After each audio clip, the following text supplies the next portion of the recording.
एक व्यक्ति था। वह अपने जीवन में काम कर करके बहुत थक गया था। वह ईश्वर का बहुत बड़ा भक्त था। एक दिन उसे अचानक से इच्छा हुई कि वह सब कुछ छोड़ छाड़ कर ईश्वर की तपस्या करने चला जाए। उसके घर परिवार व रिश्तेदारों ने बहुत मना किया कि वह ऐसा न करें। उसे खूब समझाया कि अपने घर परिवार व काम में ही सुख है, पर वह नहीं माना। वह अपने सब घर परिवार व जिम्मेदारियों को छोड़कर जंगल में तपस्या करने चला गया।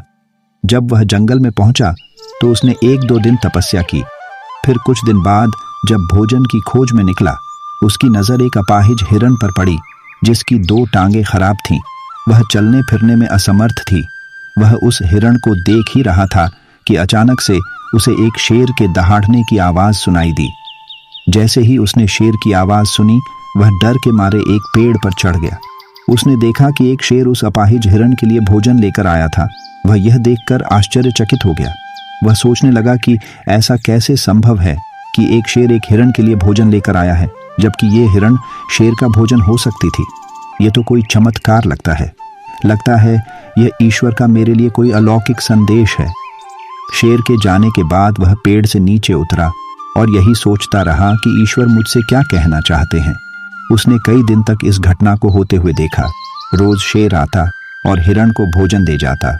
अब उसने अपने आप ही अपने मन में यह पूर्व धारणा बना ली कि हो ना हो, ईश्वर उससे कुछ कहना चाहते हैं कि तू ईश्वर की तपस्या करने में तल्लीन हो जा।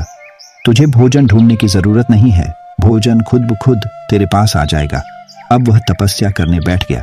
उसने तपस्या करते हुए एक दिन बिताया, पर उसे भोजन देने कोई नहीं आया। उसने सोचा शायद अगले दिन ऐसा हो, परंतु अब उसे तपस्या करते हुए कई दिन हो गए, पर कोई नहीं आया।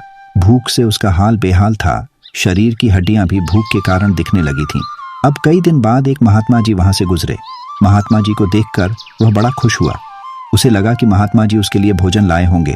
महात्मा जी उसके पास आए और पूछने लगे कि यहाँ क्या कर रहे हो।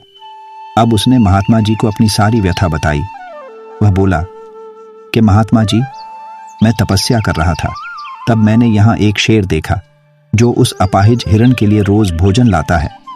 क्या यह दैवीय और चमत्कारिक नहीं है?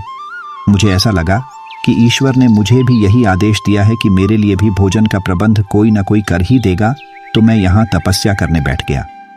आज कई दिन हो गए, पर अन्न का एक दाना भी देने कोई नहीं आया।